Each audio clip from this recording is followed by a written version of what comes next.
तुमचं माझ्या चॅनलला स्वागत आहे। तर आज आपण बनवणार आहोत चण्याची डाळ भिजत घालून त्याचे सुक्क बेसन। एकदम मस्त असं चविष्ट असं होतं ते बेसन। चला तरी बघूया कसं बनवायचं ते। तर त्यासाठी साहित्य काय काय लागतं बघूया आपण। इथे बघा ही 2 तासापूर्वी मी डाळ भिजत घातलेली चण्याची। 2 तास झाले तिला भिजून। ही पाण्यातच आहे, ती आपल्याला स्वच्छ धुवून घ्यायची आहे। हे पाणी काढून स्वच्छ धुवून घ्यायची आहे। आणि इथे कांदा, कढीपत्ता आणि कोथिंबीर घेते आणि ते मिरच्या, हिरव्या मिरच्या घेतल्यात 5 आणि लसूण आणि जिरा। तर आपल्याला काय करायचं, हे जिरा, लसूण आणि मिरच्या हे मिक्सरला पहिलं वाटून घ्यायचं। त्यानंतर ही डाळ आहे ना आपल्याला अशी भरडीशी अशी वाटून घ्यायची, जाडसर अशी थोडीशी वाटून घ्यायची मिक्सरला।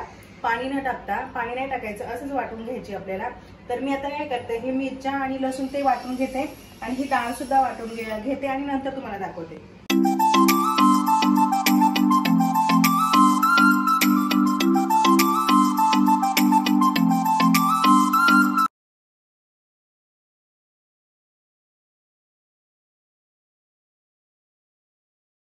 तर इथे बघा हे लसूण, मिरची आणि जिरा ते सुद्धा मी असं जाडसर वाटून घेतलेलं आहे।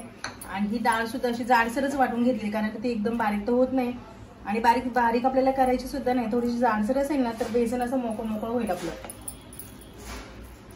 मस्त वगैरे वाटून घेतले। इथं कढईमध्ये तेल सुद्धा ठेवले आणि तेल तापत आले, तेल तापलेलं आहे। आता आपण बेसन बनवायला घेऊया। पहिलं तर आपण जिरा मोहरी टाकूया।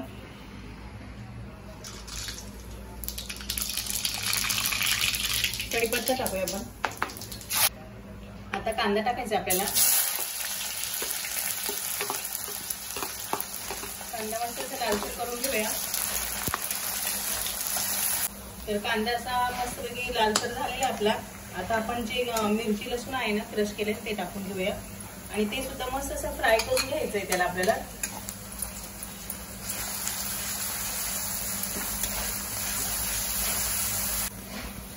तर इथे कांदा आणि मिरची सुद्धा फ्राय करून झालेली आहे।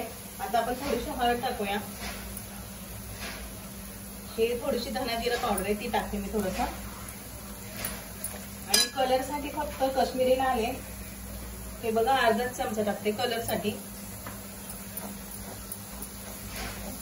आणि आता आपल्याला मीठ टाकून घ्यायचंय, म्हणजे आपल्या डाळीमध्ये मीठ व्यवस्थित असं मिक्स होऊन जाईल। अंदाजाने आपल्याला मीठ टाकून घ्यायचंय। तर फोडणी आपली तयार झालेली आहे। मी आता इथे बघा थोडीशी कोथिंबीर आता थोडी टाकते आणि नंतर वरून टाकायला थोडीशी ठेवते। आणि आता आपल्याला गॅस कमी करायचा आणि ही डाळ टाकून घ्यायची।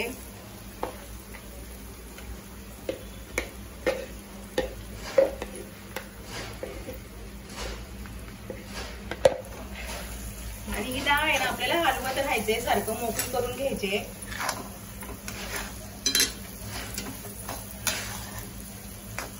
हे आपल्याला मस्त पैकी असं सुक्क करून घ्यायचंय। आता हे सुक्क होईपर्यंत आपण असं हलवत राहायचंय।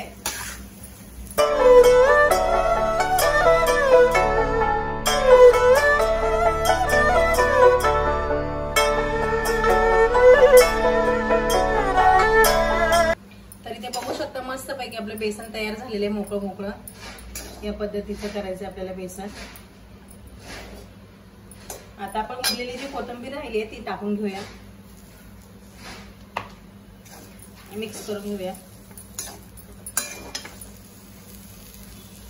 हे बेसन खायला एकदम मस्त असं टेस्टी लागतं।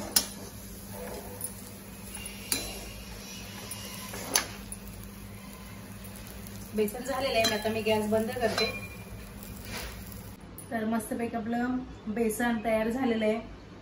एकदम गावरान पद्धत आहे, गावीच म्हणजे नेहमीच लोक बनवतात। आपल्या इकडे सहसा कोण बनवत नाही, पण हे आम्ही नेहमी बनवतो। तर असं म्हणजे ते बनवलं ना ते भाकरी वगैरे बनवतो तोपर्यंत असं खावं असं वाटतं। एकदम मस्त असं टेस्टी सुगंध त्याचा मस्त येतो। असं गरम भाकर आणि मस्त पैकी गरम बेसन असं जर बनवलं ना तर मस्त पैकी आपलं जेवण होतंय।